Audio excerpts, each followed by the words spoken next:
नमस्कार दोस्तों, इस वीडियो में आप केवीएस पीआरटी 2013 प्रश्न पत्र के सीडीपी पार्ट का कंप्लीट सॉल्यूशन देखने जा रहे हैं। केवीएस पीआरटी 2013 के पेपर में सीडीपी से रिलेटेड कुल 40 अंक के प्रश्न पूछे गए थे, जिसमें से पहले के 20 प्रश्नों को आपने पार्ट 1 में देखा था। ये आगे के 20 प्रश्न है जो कि पार्ट 2 है। अगर आप पार्ट 1 कंप्लीट देखना चाहते हैं तो इस वीडियो के बाद इस वीडियो का डिस्क्रिप्शन जरूर चेक करिएगा। और अगर आप अभी तक जितने भी केवीएस के पीआरटी पेपर संपन्न हुए हैं उन सबका कंप्लीट सॉल्यूशन डिटेल में देखना चाहते हैं तो इस वीडियो के बाद इस वीडियो का डिस्क्रिप्शन चेक कर सकते हैं। चलिए दोस्तों, आज के इस महत्वपूर्ण वीडियो को शुरू कर लेते हैं।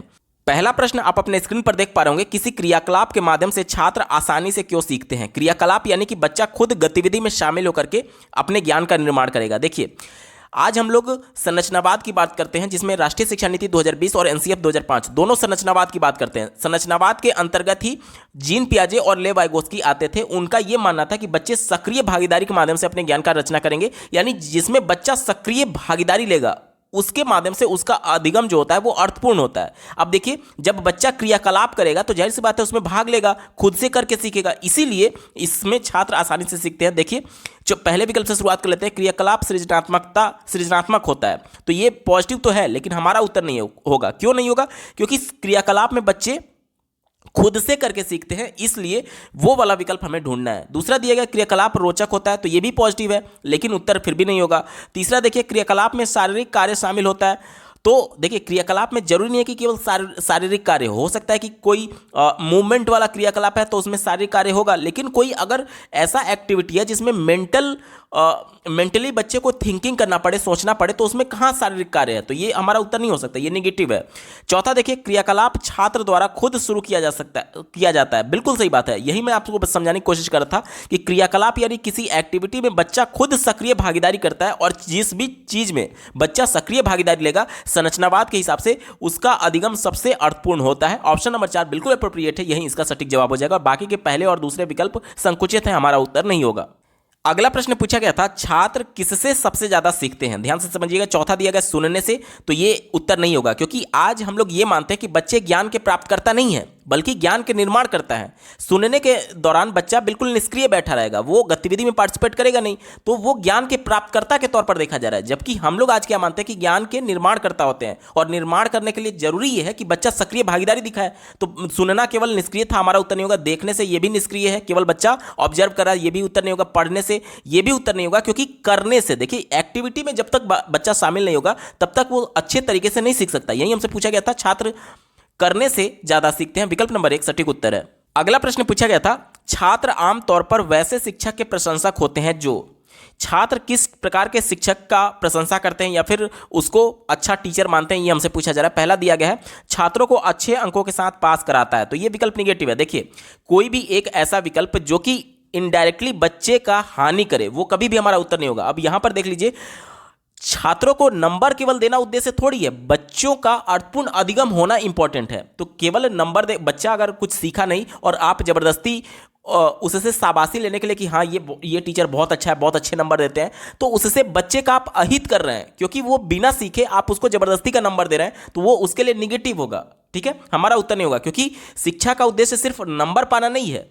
आप ऐसे देखते होंगे कि बहुत सारे बच्चे चीजों को रट करके परीक्षा में लिख देते हैं, लेकिन उसे अधिगम नहीं बोला जाएगा, क्योंकि बच्चे ने प्रयास ही नहीं किया अधिगम करने के सेंस में। देखिए, अधिगम का मतलब ये होता है कि जो कुछ भी बच्चा विद्यालय में औपचारिक तरीके से सीख रहा है वो अपने दैनिक जीवन में उसको परिलक्षित कर पाए उन व्यवहारों को। अब एक बच्चा दिन भर नैतिक शिक्षा में चीज़ों को रट रहा है कि बड़ों का सम्मान करना चाहिए, बड़ों का सम्मान करना चाहिए, और अपने माता पिता और बड़े लोगों का आदर नहीं कर रहा है, तो इसे हम लोग शिक्षा नहीं बोलेंगे, क्योंकि उसके व्यवहार में कुछ परिवर्तन ही नहीं हुआ, वो तो सिर्फ नंबर पाने के लिए रटा हुआ था। तो नंबर जहां पर भी दिख जाए वो हमेशा निगेटिव होता है, कभी भी हमारा उत्तर नहीं होगा। ठीक है, चलिए दूसरा दिया गया, अपने छात्रों को डराता है, ये तो बिल्कुल ही निगेटिव है, क्योंकि डर जो है वो निगेटिव इमोशन है, और जो भी निगेटिव इमोशन होता है बच्चे के संज्ञानात्मक स्तर को निगेटिव तौर पर प्रभावित करता है, इसलिए यह भी निगेटिव हो गया, हमारा उत्तर नहीं होगा। चौथा देखिए, सभी छात्रों के साथ दोस्ताना व्यवहार रखता है, तो ये पॉजिटिव तो है, लेकिन फिर भी हमारा उत्तर नहीं होगा। क्यों नहीं होगा? आगे देखिए, छात्रों की जरूरतों को समझता है, ये सबसे ज्यादा एप्रोप्रिएट है। अब आज हम लोग समावेशी कक्षा की बात करते हैं, जिसमें प्रत्येक बच्चा इंडिविजुअल डिफरेंसेज रखने की वजह से प्रत्येक बच्चे की जरूरत अलग अलग है। कोई एक बालक जो कि दृष्टिबाधित है, तो उसके लिए जरूरी है कि मौखिक तरीके से उसको इंस्ट्रक्शन दिया जाए। कोई एक बालक श्रवण बाधित है जो कि सुन नहीं सकता है, तो उसको विजुअल क्लिप्स दिखाना होगा। कोई एक बालक मुख बधिर है तो उसके लिए साइन लैंग्वेज का इस्तेमाल करना होगा। यानी सबके जरूरतें अलग अलग हैं और सबकी जरूरतों को ध्यान में रख करके अगर अध्यापन किया जाएगा तो निश्चित तौर पर जितने भी प्रकार के बच्चे हैं जो अधिगम विकार, शारीरिक अक्षमता से जूझ रहे हैं, उन सबको कहीं ना कहीं सपोर्ट किया जा सकता है और इससे सभी बच्चे खुश रहेंगे। चौथा विकल्प जो था उसमें यह कहा जा रहा था कि दोस्ताना व्यवहार केवल रखने की, केवल आप उससे फ्रेंड की तरह व्यवहार तो कर रहे हैं लेकिन उसकी जरूरतों को ध्यान में नहीं दे रहे हैं, तो यह विकल्प निगेटिव हो जाएगा संकुचित होने की वजह से। अब ऑप्शन नंबर 3 यहां पर बिल्कुल एप्रोप्रिएट जवाब हो जाएगा। अगला प्रश्न पूछा गया था, छात्रों में संवेदना का गुण विकसित करने के लिए शिक्षक को क्या करना चाहिए। संवेदना को कैसे विकसित किया जा सकता है, बच्चे को कैसे संवेदनशील बनाया जा सकता है, ये हमसे पूछा जा रहा है। ठीक है, चलिए पहले विकल्प से शुरुआत करते हैं। वह उन्हें दयालु व्यक्तियों का आचरण दिखाए। केवल आचरण देखने मात्र से बच्चे नहीं सीखेंगे, हमारा उत्तर नहीं होगा। दूसरा देखिए, उन्हें इसके महत्व के बारे में बताएं, तो ये भी निगेटिव है क्योंकि देखिए आप लोग बचपन से ही गांधी जी के आदर्शों को पढ़ते आ रहे हैं, उसको देखते आ रहे हैं, सीखते आ रहे हैं, लेकिन क्या अपने आचरण में उसको उतार पाते हैं? नहीं उतार पाते हैं। यानी कि केवल किताबी ज्ञान इंपॉर्टेंट नहीं है, ये पहला और जो दूसरा था वो कहीं ना कहीं किताबी ज्ञान की बात कर रहा था और पहला वाला जो था वो केवल आचरण दिखाने की बात कर रहा था। इस सेंस में आप देख लीजिए कि महात्मा गांधी का आप लोग बचपन से पढ़ते आ रहे हैं लेकिन क्या उनके गुणों को उतार पाते हैं? नहीं उतार पाते हैं, तो ये निगेटिव हो गया। चौथा देखिए, इस बारे में अनेक उदाहरण दे, तो उदाहरण तो हमारे पास पहले से मौजूद है, पहले से हजारों उदाहरण मौजूद है, लेकिन हम लोग कहां देख करके सीखते हैं? अगर ऐसा ही होता तो आज समाज में इतनी कुरीतियां होती ही नहीं, चोरी चमारी ये सभी चीजें होती ही नहीं, क्योंकि केवल अगर उदाहरण देने से बच्चे सीख जाते तो ये सब चीजें होता ही नहीं। एक ही विकल्प बचा, संवेदना से जुड़ी शैक्षणिक गतिविधियों को स्कूल में व्यवस्था करें, ये सबसे ज्यादा अप्रोप्रिएट है। अब बच्चे को अगर संवेदनशील बनाना है तो उसको कुछ ऐसी एक्टिविटी में पार्टिसिपेट कराना होगा जिससे बच्चे संवेदनशील बने, ये बच्चे को करके सीखने का मौका देगा, इसलिए ऑप्शन नंबर 3 यहां पर बिल्कुल एप्रोप्रिएट जवाब हो जाएगा। अगला प्रश्न पूछा गया था, वयस्क शिक्षा किसके नियंत्रण के अधीन होनी चाहिए। तो वयस्क शिक्षा जो है वो सरकार के नियंत्रण के अधीन होनी चाहिए, इसके अलावा शिक्षित व्यक्तियों के भी और गैर सरकारी संगठनों के भी। कहने का मतलब कि देखिए जो प्राइवेट इंस्टीट्यूशंस होते हैं अब वो तो सरकार के अंतर्गत आएगा नहीं, तो जो वयस्क शिक्षा है वो कहीं ना कहीं प्राइवेट इंस्टीट्यूशंस के भी माध्यम से होता है और शिक्षित व्यक्तियों के भी माध्यम से होता है, क्योंकि केवल बच्चे विद्यालय या फिर कॉलेज में नहीं सीखते हैं, अनौपचारिक तरीके से बाहर भी सीखते हैं। अनौपचारिक तरीके से कैसे सीखेंगे? आपको याद होगा लेव वाइगोत्स्की ने एक टर्म दिया था MKO, यानी कि मोर नॉलेजेबल अदर, यानी कि कोई भी एक ऐसा पर्सन जो बच्चे के संज्ञानात्मक स्तर से थोड़ा सा भी ज्यादा जानता है, उससे इंटरेक्शन करके वो सीख सकता है। यानी कि शिक्षित व्यक्ति उसके लिए MKO का काम करेगा। यानी यहां पर तीनों विकल्प सही है, इसलिए 3 तो विकल्प हम लोग टिक कर नहीं सकते। ऑप्शन नंबर 4 देखिए, ये सभी इसका बिल्कुल एप्रोप्रिएट जवाब हो जाएगा। अगला प्रश्न पूछा गया था, निम्नलिखित में से किसे आप स्कूल में बढ़ती अनुशासनहीनता का एक प्रमुख कारण मानते हैं? किस वजह से अनुशासनहीनता विद्यालयों में बढ़ा, ये हमसे पूछा जा रहा है। ठीक है, चलिए चौथा विकल्प दिया गया, माता पिता अभिभावकों की दखलंदाजी। ये विकल्प निगेटिव है। कहा जा रहा है कि माता पिता हमारे कामों में जो दखलंदाजी देते हैं उसकी वजह से अनुशासनहीनता बढ़ा है, तो ये निगेटिव इसलिए है कि देखिए कोई भी चीज को कंट्रोल करने के लिए एक हायर अथॉरिटी होनी ही चाहिए। जैसे कि देखिए हमें कंट्रोल करने के लिए हमारे ऊपर माता पिता हैं, इसी प्रकार से देश के नागरिकों को कहीं गलत डायरेक्शन में ना भटके, इसलिए संविधान के अंतर्गत कानून बनाए गए हैं कि अगर कोई गलत करेगा तो उसको दंड भी दिया जाएगा। यानी कि एक कठोर अथॉरिटी और नियम होना ही चाहिए ताकि हम किसी से डरें और कम से कम कंट्रोल में रहें। अन्यथा की कंडीशन में अगर हमें कानून का डर नहीं रहेगा तो हम तो कुछ भी करने लगेंगे ना, जो अनैतिक भी होगा। इस वजह से दखलंदाजी बहुत ज्यादा जरूरी होता है। ठीक है, तो ये निगेटिव हो गया, हमारा उत्तर नहीं होगा। तीसरा देखिए, राजनीतिक हस्तक्षेप। तो राजनीतिक हस्तक्षेप भी अनुशासनहीनता का प्रमुख कारण नहीं माना जा सकता। क्यों? क्योंकि राजनीति भी बहुत ज्यादा जरूरी है। जैसे कि अगर एक सरकार निरंकुश हो गई है तो विपक्ष पार्टी जो है वो कहीं ना कहीं राजनीति के माध्यम से ही लोगों के भले के लिए कार्य करती है, वो लोगों के मुद्दे को उठाती है। अगर राजनीति होगा ही नहीं तो फिर लोगों के मुद्दे को उठाएगा कौन? तो आप स्टूडेंट लाइफ में रहें या फिर किसी भी लाइफ में रहें, आप राजनीति से अलग नहीं हट सकते। तो ये भी विकल्प हमारा निगेटिव हो गया, उत्तर नहीं होगा। छात्र संघों का प्रभाव, तो ये विकल्प निगेटिव है। क्यों निगेटिव है? क्योंकि छात्र संघ की वजह से बच्चे नेतृत्व की भावना को सीखते हैं, तो ये भी निगेटिव हो गया। एक ही विकल्प बचा, असरदार मार्गदर्शन की कमी। यहां पर ये सबसे ज्यादा अप्रोप्रिएट है। यहां पर जो बच्चे को गाइड किया जा रहा है, हो सकता है कि वो सही से गाइड नहीं किया जा रहा हो, इसलिए बच्चे अनुशासनहीन हो रहे हैं। तो सबसे ज्यादा प्रमुख कारण यही होगा, असरदार मार्गदर्शन की कमी। ऑप्शन नंबर 2 एप्रोप्रिएट जवाब है। अगला प्रश्न पूछा गया था, पढ़ाई को बढ़ावा देने में निम्नलिखित में क्या सबसे महत्वपूर्ण है? तो पहला दिया गया विस्तृत और अच्छी पाठ्य पुस्तकें, विकल्प गलत हो गया। बच्चे प्राइमरी स्तर के हैं, वो कहाँ किताबों से पढ़ते हैं, वो तो खेल के माध्यम से, कहानियों के माध्यम से पढ़ेंगे ना, तो पाठ्य पुस्तक की बात कर रहा था, विकल्प संकुचित हो गया। दूसरा देखिए चिंतित माता पिता, अब बच्चे प्राइमरी स्तर के, इनका मानसिक स्तर इतना नहीं है कि वो अपने माता पिता को चिंतित देख करके वो पढ़ाई शुरू कर देंगे, निगेटिव हो गया। क्योंकि अगर माता पिता चिंतित हैं तो कक्षा 5 तक का बालक उनको देख करके थोड़ी समझ पाएगा कि वो क्यों चिंतित है, हमारा बेटा नहीं पढ़ा इसलिए चिंतित है, उसे तो बस खेलने से मतलब है ना। तो यहां पर माता पिता के चिंतित होने से पढ़ाई थोड़ी सुधर जाएगी, तो यह भी विकल्प निगेटिव हो गया, हमारा उत्तर नहीं होगा। तीसरा देखिए व्यस्त स्कूल कार्यक्रम, अब ऐसा भी ना हो कि बच्चा को टाइम ही ना दिया जाए, अन्य किसी कार्य के लिए दिन भर उसको स्कूल में बैठाया जाए, व्यस्त रखा जाए, तो यह भी निगेटिव है, हमारा उत्तर नहीं होगा। एक ही विकल्प बचा पढ़ाई का प्रेरणादायक माहौल, अब बच्चे को कुछ ऐसा इन्वायरमेंट दिया जाए ताकि बच्चा इंटरनली मोटिवेट हो पाए सीखने के लिए, पढ़ने के लिए, तो यही सबसे ज्यादा एप्रोप्रिएट जवाब है कि पढ़ाई को बढ़ावा देने के लिए सबसे जो महत्वपूर्ण होगा वो पढ़ाई का प्रेरणादायक माहौल। ऑप्शन नंबर 4 सटीक उत्तर है। अगला प्रश्न पूछा गया था अच्छा शिक्षक वह होता है जो, एक अच्छे शिक्षक की क्या क्वालिटी होनी चाहिए यह हमसे पूछा जा रहा है। पहला दिया गया सख्त अनुशासन बनाए रखता है, विकल्प निगेटिव होगा, कभी भी हमारा उत्तर नहीं होगा। एक तो सख्त पहले ही वर्ड निगेटिव है, और जो अनुशासन है यह भी अपने आप में निगेटिव है। देखिए ध्यान से समझिएगा, जब टीचर अनुशासित करेगा बच्चों को तो बाहर से अनुशासन में वो रखेगा, यानी कि जो बच्चे को बाहर से अनुशासन करने की आवश्यकता पड़े तो ये निगेटिव तौर पर माना जाता है। क्यों? क्योंकि आज हम लोग संरचनावाद को सपोर्ट करते हैं, चाहे एनसीएफ के माध्यम से या फिर राष्ट्रीय शिक्षा नीति के माध्यम से। संरचनावाद ये कहता है, संरचनावाद के सबसे बड़े समर्थकों में से जीन पियाजे माने जाते हैं और लेव वाइगोत्स्की। जीन पियाजे का ये कहना था कि बच्चे नन्हे वैज्ञानिक हैं, वो बहुत ज्यादा उत्सुक होते हैं चीजों को सीखने के संदर्भ में। क्योंकि वो उत्सुक है इसलिए वो रुचि लेते हैं, और रुचि की वजह से वो इंटरनली मोटिवेटेड है चीजों को सीखने के संदर्भ में। और जब बच्चा रुचि ले रहा है, इंटरेस्टेड है चीजों को सीखने के संदर्भ में, तो कहीं ना कहीं वो व्यस्त रहेगा करके सीखने के संदर्भ में, तो उसे बाहरी किसी काम में एक तरीके से उलझने का टाइम ही नहीं मिलेगा, बशर्ते उसको सही शिक्षण विधि के माध्यम से पढ़ाया जाए, यानी कि उसकी उत्सुकता को कहीं ना कहीं कायम रखा जाएगा, तो बच्चा स्व अनुशासन के लिए प्रेरित होगा। इसलिए बाहर से जो भी अनुशासन की बात करेगा वो विकल्प निगेटिव होता है, हमारा उत्तर नहीं होगा। दूसरा देखिए छात्रों को अच्छे अंक पाने के तरीके सिखाता है, ये विकल्प निगेटिव होगा। मैं बार बार कह रहा हूं, जहां पर भी नंबर की बात आ जाएगी, अंक की बात आ जाएगी, वो हमेशा निगेटिव होगा। कैसे? ध्यान से समझिएगा।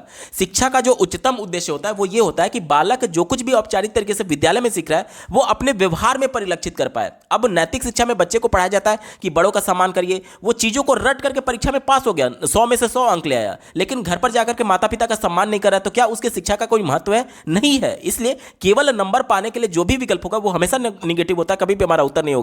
चौथा देखिए कभी छुट्टी नहीं लेता, यह भी विकल्प निगेटिव है। अब ऐसा थोड़ी है कि टीचर है तो उसकी अपनी पर्सनल लाइफ नहीं है, उसके भी तो बेटे होंगे, उसके भी तो वाइफ होगी, उसके भी तो माता पिता होंगे, उससे उनको भी तो टाइम देना होगा एज ए टीचर।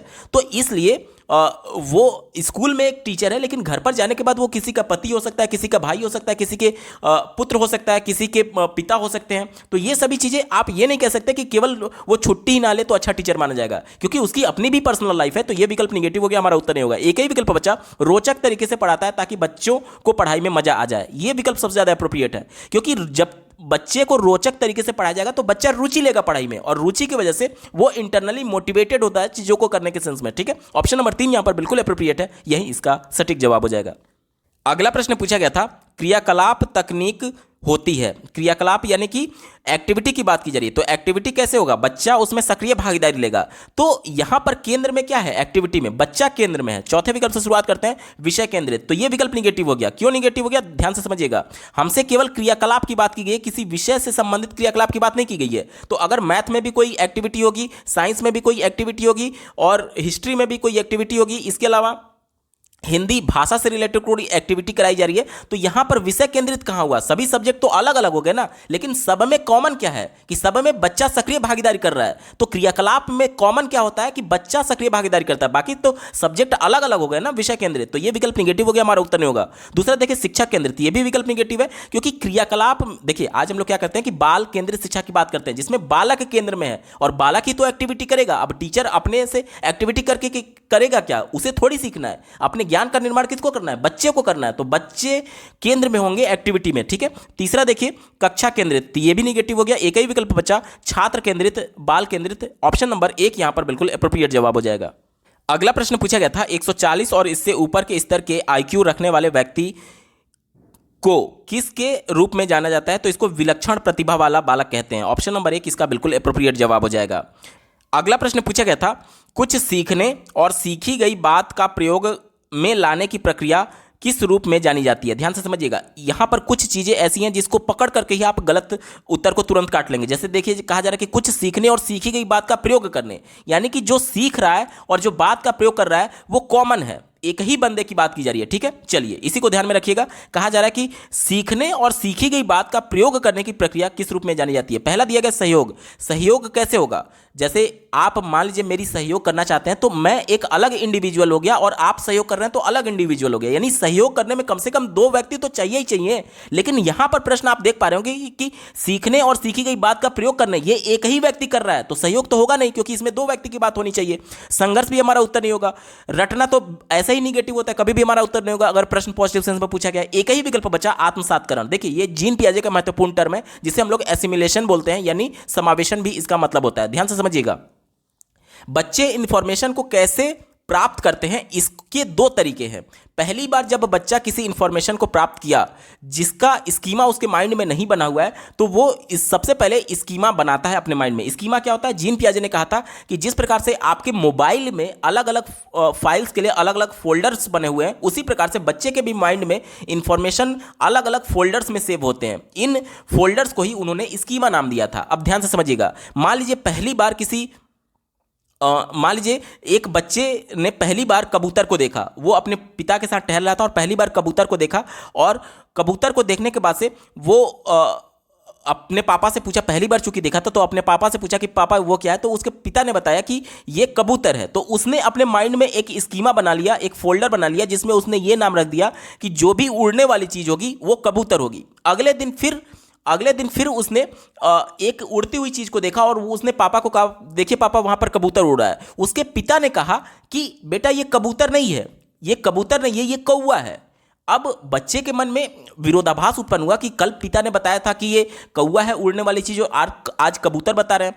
फिर बच्चा जो पहले अपने माइंड में स्कीमा बनाया हुआ था कि उड़ने वाली चीज कबूतर होती है, अब उसमें उसको एडिट करना होगा कि सभी उड़ने वाली चीज कबूतर नहीं होती है, बल्कि उड़ने वाली चीज अगर काली रंग की है और अगर वो काव काव कर रहा है तो वो कौवा होगा, ना कि कबूतर। तो यहां पर जब कोई नया इंफॉर्मेशन सेव करने से पहले पुराने स्कीमा में परिवर्तन करने की जरूरत पड़े तो उसे हम लोग समायोजन कहते हैं। और अगर पुराने स्कीमे में बिना परिवर्तन किए नए इंफॉर्मेशन को डाल देते हैं तो उसे हम लोग आत्मसातीकरण कहते हैं। ऑप्शन नंबर 2 देखिए, आत्मसातीकरण यहां पर बिल्कुल एप्रोप्रिएट जवाब हो जाएगा। अब देखिए प्रश्न के हिसाब से इसको मैं सेट करके बताता हूं। कहा जा रहा है कि कुछ सीखने और सीखी गई बात का प्रयोग करने। अब पहले दिन मान लीजिए बच्चे ने कबूतर देखा तो कबूतर का यहां पर उसने स्कीमा बना लिया। दूसरे दिन जब उसने कौवा देखा तो कौवा का अलग स्कीमा बना लिया। ठीक है, अब जब अगली बार वो कौवा देखेगा तो क्या वो अपने पिता से पूछेगा? नहीं पूछेगा। अब देखिए वो कौवा सीख चुका है, सीखने के बाद उसने अपने माइंड में स्कीमा बना लिया, और सीखने के बाद जब तीसरे दिन वो कौवा देखेगा काली उड़ती हुई चीज, तब वो बोलेगा कि पापा देखिए वो कौवा जा रहा है। यानी कि वो जो चीज सीख ली चुका है उसी का तो इस्तेमाल कर रहा है। वहीं तो कहा जा रहा है कि सीखी गई बात का प्रयोग करना। तो ये क्या होता है? ये एसिमिलेशन होता है, आत्मसातीकरण। ऑप्शन नंबर 2 यहां पर बिल्कुल एप्रोप्रिएट जवाब हो जाएगा। अगला प्रश्न पूछा गया था, प्रतिभाशाली छात्र कैसे होते हैं? प्रतिभाशाली छात्र कैसे होते हैं ये हमसे पूछा जा रहा है। चौथा देखिए, अपनी जरूरतों के मामले में गैर मुखर होते हैं। गैर मुखर का मतलब कि एक तरीके से बोल्ड नहीं होते हैं, उस सेंस में कहा जा रहा है। तो ये विकल्प निगेटिव है, हमारा उत्तर नहीं होगा। क्योंकि जो प्रतिभाशाली है कहीं ना कहीं अपने प्रतिभा को उजागर करेगा, तभी तो हम जान पाएंगे कि वो प्रतिभाशाली है। यानी वो गैर मुखर कहाँ होगा? वो तो बोल्ड होगा ना, कक्षा में कुछ भी बोलेगा, प्रश्न पूछेगा, बिल्कुल हाईलाइट रहेगा कक्षा में। तो गैर मुखर का कहने का मतलब कि वो बोल्ड नहीं है, मतलब कक्षा में दबा दबा सा रहता है, उस सेंस में कहा जा रहा है। तो ये तो निगेटिव हो गया ना, क्योंकि प्रतिभाशाली जब बालक है तो अपनी प्रतिभा का प्रदर्शन करेगा, तभी तो लोग जानेंगे कि हाँ ये प्रतिभाशाली। यानी वो कक्षा में बोल्ड होगा, अपने प्रश्न भी पूछता होगा, लोगों के टीचर के प्रश्नों का जवाब भी देता होगा। तो ये हमारा उत्तर गलत हो गया। तीसरा देखिए, प्रतिभाशाली छात्र को शिक्षक की आवश्यकता नहीं होती है। ये भी विकल्प निगेटिव है। अब कोई प्रतिभाशाली बालक है तो ऐसा थोड़ी है कि बिना टीचर के वो सीख जाएगा।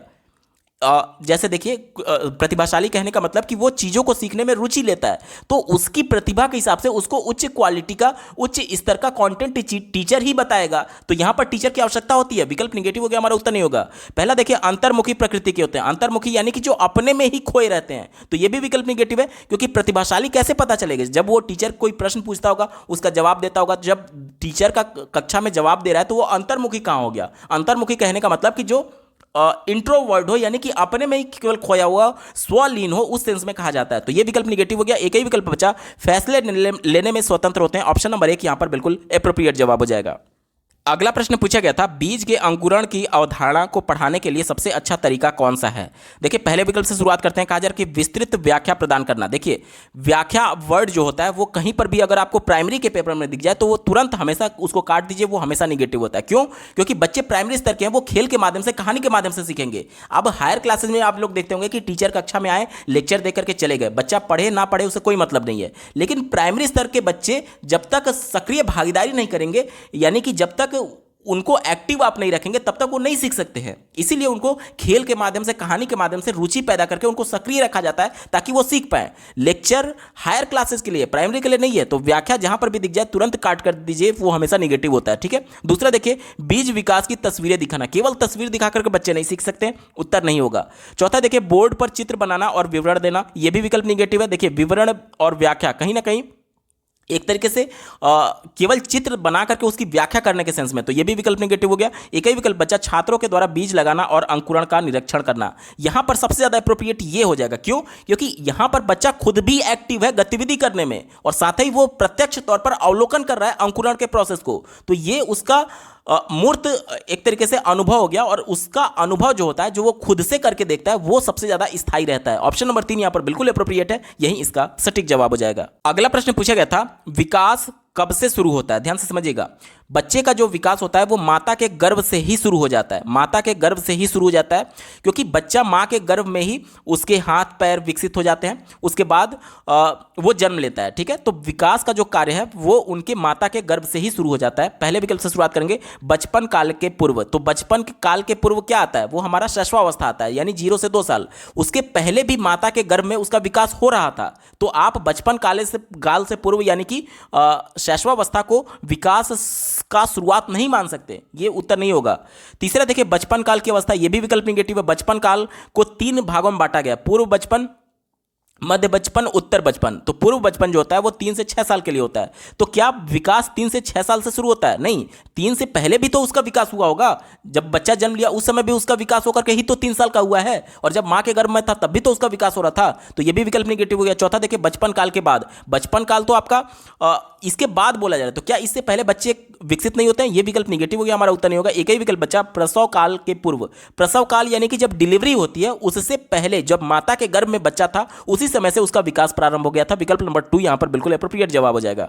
बात करेंगे अगले प्रश्न की, दृश्य, श्रव्य और शारीरिक गतिविधियां एक शिक्षक को शिक्षण में मदद करते हैं क्योंकि। ध्यान से समझिएगा, कहा जा रहा है कि दृश्य जिसे देखा जा सके, और श्रव्य जिसे सुना जा सके, और शारीरिक गतिविधियां एक शिक्षक को शिक्षण में मदद क्यों करती हैं।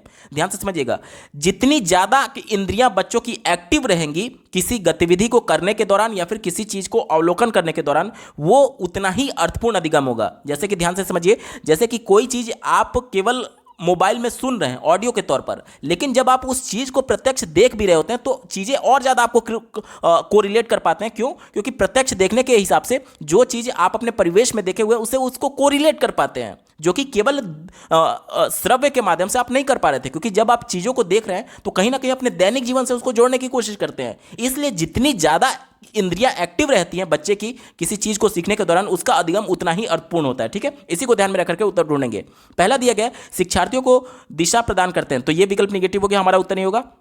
शिक्षक को राहत प्रदान करते हैं, कोई भी एक ऐसा विकल्प जो टीचर को राहत प्रदान करने की बात करे या फिर उनको परेशान करने की बात करे, वो कभी भी हमारा उत्तर होगा ही नहीं। क्योंकि शिक्षक का मेन उद्देश्य है कि एनी हाउ बच्चे का अर्थपूर्ण अधिगम कराना है, चाहे इसके लिए टीचर को कुछ भी करना पड़े, ये होना चाहिए। शिक्षक को मेहनत करना पड़ा या फिर आराम मिल रहा है, इससे ऐसा कोई भी विकल्प जो केवल शिक्षा की बात करे वो कभी भी हमारा उत्तर नहीं होगा। क्योंकि आज हम लोग बाल केंद्रित शिक्षा की बात करते हैं, बालक की बात होनी चाहिए, टीचर की बात ही नहीं होनी चाहिए। चौथा देखिए, प्रभावी मूल्यांकन की सुविधा प्रदान करते हैं, तो ये हमारा उत्तर नहीं होगा। क्योंकि दृश्य, श्रव्य सामग्री और शारीरिक गतिविधियां केवल मूल्यांकन के लिए थोड़ी उपयोग की जाती हैं, इससे बच्चे सीखते भी तो हैं।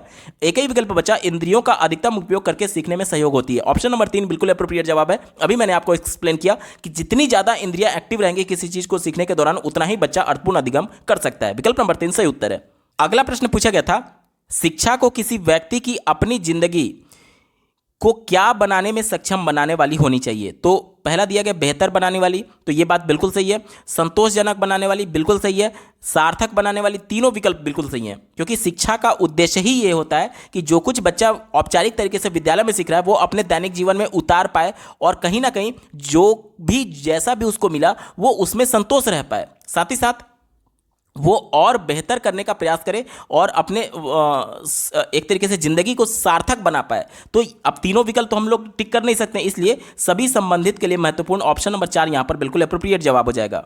अगला प्रश्न पूछा गया था, वर्णमाला की पहचान किस वर्ष की आयु में शुरू हो जाता है? देखिए ध्यान से समझिएगा, राष्ट्रीय शिक्षा नीति 2020 प्री प्राइमरी कॉन्सेप्ट को लेकर के आया है, जिसमें बच्चा जब 3 से 6 साल की एज में होगा तब वो पहली बार प्री प्राइमरी में जाएगा। जैसे कि आप प्राइवेट स्कूल में पहले से देखते थे कि जो प्लेवे स्कूल होता था, उसके बाद से किंडरगार्टन जिसे आप केजी बोलते थे, उसमें लोअर केजी और अपर केजी यानी कि एलकेजी और यूकेजी के नाम से आप जानते थे। एलकेजी का फुल फॉर्म होता है लोअर किंडरगार्टन और यूकेजी का फुल फॉर्म होता है अपर किंडरगार्टन। कितने लोगों को पता था? कमेंट के माध्यम से जरूर बताइएगा, और अगर आप पहली बार जान रहे हैं तो भी कमेंट के माध्यम से जरूर बताइएगा, ठीक है। चलिए, तो जब पहली बार वो 3 साल की एज में प्लेवे के माध्यम से खेलना शुरू करता है तभी तो वो वर्णमाला को पहचानना शुरू करेगा। तो ऑप्शन नंबर 3 देखिए, 3 साल की एज में वो वर्णमाला को पहचानने लगता है, क्योंकि 3 साल में वो प्री प्राइमरी में जाने लगता है। ऑप्शन नंबर 3 यहां पर बिल्कुल अप्रोप्रिएट जवाब हो जाएगा। बात करेंगे अगले प्रश्न की, जब बच्चे खेल समूहों में भाग लेते हैं तब वो क्या सीखते हैं? खेल में भाग लेने से वो एक तरीके से सहयोग की भावना सीखते हैं। ऑप्शन नंबर 2 देखिए, सहयोग यहां पर बिल्कुल एप्रोप्रिएट जवाब हो जाएगा। देखिए यहां पर आपको लग रहा होगा कि प्रतिस्पर्धा और संघर्ष, तो ये निगेटिव वर्ड्स माने जाते हैं। क्यों? क्योंकि देखिए जो लेव वाइगोस्की थे उन्होंने ये कहा था कि बच्चे समूहों में एक दूसरे का सहयोग करते हुए सीखते हैं। यहां पर कंपटीशन जो वर्ड होता है वो हमेशा निगेटिव होता है, क्योंकि बच्चे को एक दूसरे का सहयोग कराते हुए सीखने के सेंस में होना चाहिए। अब यहां पर अगर इसे संघर्ष को या फिर प्रतिस्पर्धा के पहले सकारात्मक वर्ड जुड़ा होता तब ये दोनों पॉजिटिव हो सकते थे, लेकिन अगर सकारात्मक नहीं जुड़ा हुआ है तो प्रतिस्पर्धा और संघर्ष हमेशा निगेटिव तौर पर देखा जाएगा, ठीक है। आज समावेशी कक्षा होने की वजह से एक ही कक्षा में शारीरिक रूप से विकलांग बालक भी है और सामान्य बालक भी हैं। तो अगर आप शारीरिक रूप से विकलांग और सामान्य बालक का कंपटीशन कराएंगे तो क्या ये प्रैक्टिकली पॉसिबल है? नहीं पॉसिबल है। इसलिए प्रतिस्पर्धा और संघर्ष हमेशा निगेटिव होता है। वहां पर सामान्य बालकों को कहीं ना कहीं सहयोग की भावना दिखाना होगा उस विकलांग बच्चे से, अन्यथा की कंडीशन में उसमें निगेटिविटी आ सकती है अगर बच्चे उसको देख करके हंसी उड़ाएंगे, मजाक उड़ाएंगे। तो इस वजह से सहयोग की भावना सीखते हैं बच्चे खेल के माध्यम से। ऑप्शन नंबर 2 यहां पर बिल्कुल एप्रोप्रिएट जवाब हो जाएगा। अगला प्रश्न पूछा गया था, मनोविज्ञान सामान्यतः मानव के किससे संबंधित है? यानी कि साइकोलॉजी की बात की जा रही है। आज हम लोग चाइल्ड साइकोलॉजी बीएड बीटीसी में आपको पढ़ाया जाता है। क्यों पढ़ाया जाता है? ताकि आप बच्चे के भावों को समझ पाए। अब यहाँ पर साइकोलॉजी में आपको कॉग्निटिव डेवलपमेंट भी बच्चे का पढ़ाया जाता है, यानी कि संज्ञानात्मक विकास। इसके अलावा संवेगात्मक विकास भी बताया जाता है। संवेग यानी क्या? भावना। तो यानी भावना भी बिल्कुल सही होगा, आचरण भी बिल्कुल सही होगा और विचार भी बिल्कुल सही होगा। क्यों? क्योंकि विचार ही तो संज्ञानात्मक डेवलपमेंट है, क्योंकि जो बच्चा जो चीज करके सीख रहा है वही तो उसका विचार हो जा रहा है। तो ऑप्शन नंबर ये भी सही होगा, यानी कि तीनों तो टिक कर नहीं सकते, इसलिए 4 ऑप्शन नंबर ये सभी इसका बिल्कुल सटीक जवाब हो जाएगा। क्योंकि बच्चे के चाइल्ड साइकोलॉजी में आपको संज्ञानात्मक विकास, शारीरिक विकास, संवेगात्मक विकास सब कुछ पढ़ाया जाता है, इसलिए ऑप्शन नंबर 4 यहां पर बिल्कुल एप्रोप्रिएट जवाब हो जाएगा। अगला प्रश्न पूछा गया था, बच्चे संकल्पनाओं और उन्हें लेबल देने के बारे में किस प्रकार सीखते हैं? ध्यान से समझिएगा, संकल्पनाओं और उन्हें लेबल देने के बारे में किस प्रकार सीखते हैं हमसे पूछा जा रहा है। पहला, भौतिक जगत के साथ सीधे संपर्क से। तो ये बात बिल्कुल सही है, क्योंकि एनसीएफ 2005 ये कहता है कि बच्चे का जो विद्यालयी शिक्षा है उसको उसके परिवेश से जोड़ा जाए, यानी कि परिवेश में जो बच्चा अपने वातावरण में जो कुछ भी देख रहा है वो उसका बाहरी जगत हो गया, भौतिक जगत हो गया, और वहां से जो कुछ भी प्रत्यक्ष तौर पर देख रहा है वो उसका अनुभव हो गया। अब उस अनुभव को आधार बनाते हुए उसको आगे की शिक्षा देने की बात की जाती है। यही तो बोला जा रहा है कि भौतिक जगत के साथ सीधे संपर्क से। तो ये बात बिल्कुल पॉजिटिव है। दूसरा देखिए, सामाजिक परिस्थितियों से जहां सीखने की प्रक्रिया में भाषा की कोई भूमिका नहीं होती। एनसीएफ 2005 बहुभाषिकता की बात करता है। बहुभाषिकता में हो सकता है कि एक बच्चे का मदर टंग अलग हो, दूसरे का अलग हो, तीसरे का अलग हो। मान लीजिए कि कोई एक उड़ीसा से आया हुआ बालक है तो उसकी मदर टंग उड़िया हो सकती है, कोई एक पंजाब से आया हुआ बालक है तो उसकी मदर टंग पंजाबी हो सकती है, कोई यूपी का है तो उसका मदर टंग हो सकता है कि हिंदी हो, कोई साउथ का बच्चा है तो उसका तमिल, तेलुगु, मलयालम में से कोई भी एक मदर टंग हो सकता है। तो यहां पर भाषा उसके लिए बाधा उत्पन्न ना हो, यानी कि भाषा की भूमिका को इग्नोर करते हुए सामाजिक परिस्थिति, जो कि लेव वाइगोस्की ने कहा था कि बच्चे सामाजिक सांस्कृतिक अंतःक्रिया के माध्यम से सीखते हैं, तो वहां पर भाषा इंपॉर्टेंट नहीं होना चाहिए, क्योंकि बच्चा अगर मान लीजिए कि वो भाषा नहीं जानता है फिर भी उस परिस्थिति से कोरिलेट करके सीख पाए, तो ये भी लेव वाइगोस्की के अनुसार बिल्कुल सही हो गया, हमारा उत्तर होगा। ठीक है। तीसरा देखिए, सामाजिक परिस्थितियों से जहां भाषा की एक निश्चित भूमिका होती है, ये भी बात बिल्कुल सही है।